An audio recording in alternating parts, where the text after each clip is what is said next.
ஊடக நண்பர்கள் அத்தனை பேருக்கு என்னுடைய நன்றியை வணக்கத்தை தெரிவித்துக் கொள்ள விரும்புகிறேன். ஒரு வார கால பயணமாக ஜெர்மனி, இங்கிலாந்து ஆகிய நாடுகளுக்கு நான் இன்று என்னுடைய பயணத்தை மேற்கொள்ளுகிறேன்.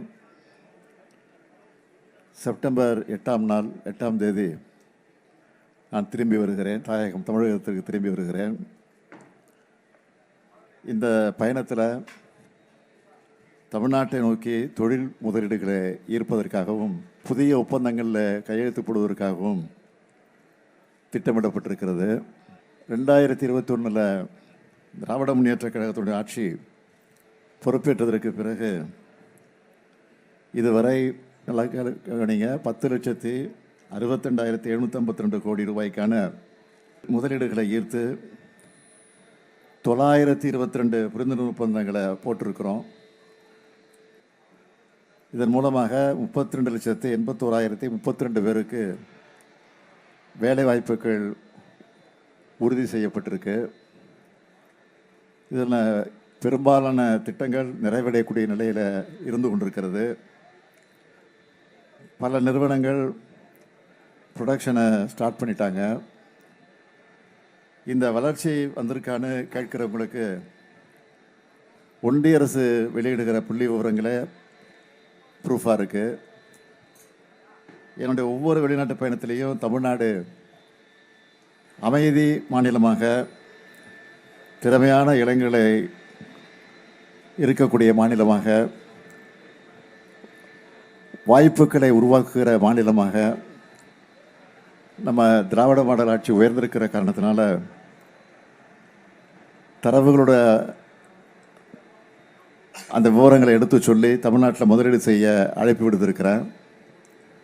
இது வரைக்கும் ஐக்கிய அரபு அமீரகம், ஜப்பான், சிங்கப்பூர், ஸ்பெயின், அமெரிக்கா ஆகிய 5 நாடுகளுக்கு நான் பயணத்தை மேற்கொண்டு அமெரிக்க பயணத்தில் 19 புரிந்துணர்வு ஒப்பந்தங்கள், ஸ்பெயின் பயணத்தில் 3 புரிந்துணர்வு ஒப்பந்தங்கள், ஜப்பான் பயணத்தில் 7 புரிந்துணர்வு ஒப்பந்தங்கள், ஐக்கிய அரபு பயணத்தில் 6 புரிந்துணர்வு ஒப்பந்தங்கள், சிங்கப்பூரில் ஒரு ஒப்பந்தம்னு 30,037 நபர்களுக்கு வேலைவாய்ப்புகளை உறுதி செய்யக்கூடிய 36 புரிந்துணர்வு ஒப்பந்தங்கள் மேற்கொள்ளப்பட்டு 18,498 கோடி ரூபாய்க்கான முதலீடுகளை தமிழ்நாட்டுக்கு வந்திருக்கு.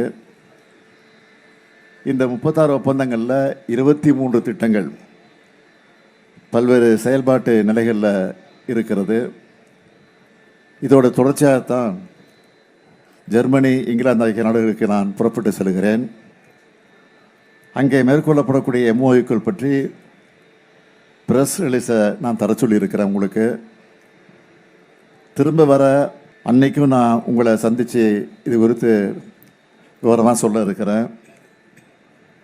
இந்த பயணத்தில் குறிப்பாக சொல்லணும்னா செப்டம்பர் 4ஆம் தேதி ஆக்ஸ்போர்டு யூனிவர்சிட்டியில் நடக்கிற சுயமரியாதை இயக்க நூற்றாண்டு கருத்தரங்க நிகழ்ச்சி நான் கலந்து கொண்டு பகுத்தறிவு தந்தை பெரியார் படத்தை திறந்து வைக்கக்கூடிய ஒரு அற்புதமான ஒரு நிகழ்வு நடைபெற இருக்கிறது.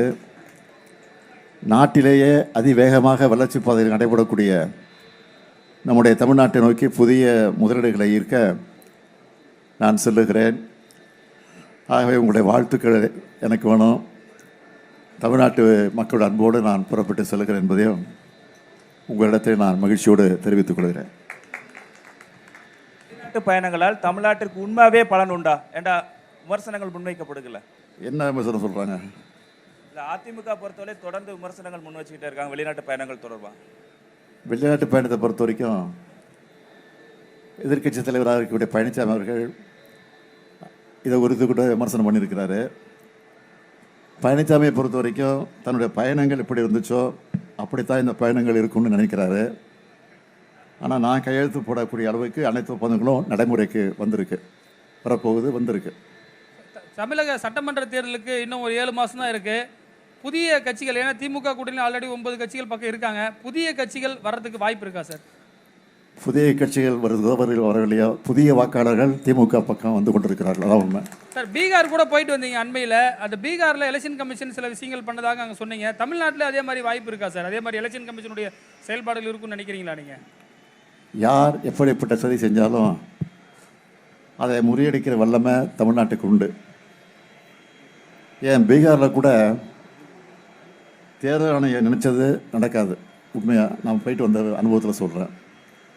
ஏன்னா அங்கேயும் மக்களை எழுச்சி பெற வைக்க தேர்தல் ஆணையம் உதவி செஞ்சிருக்கின்றது தான் உண்மை. சி ஓட்டர்ஸ் கருத்து கணிப்பு நடத்தியிருக்காங்க. அது குறித்து உங்கள் கருத்து என்ன? எந்த கருத்து கணிப்பு இருந்தாலும் எல்லா கருத்து கணிப்புகளையும் மிஞ்சி ஒரு அமோக வெற்றி தான் திமுக கூட்டணி பெறப்போகுது. அதில் எந்த சந்தேகமும் இல்லை.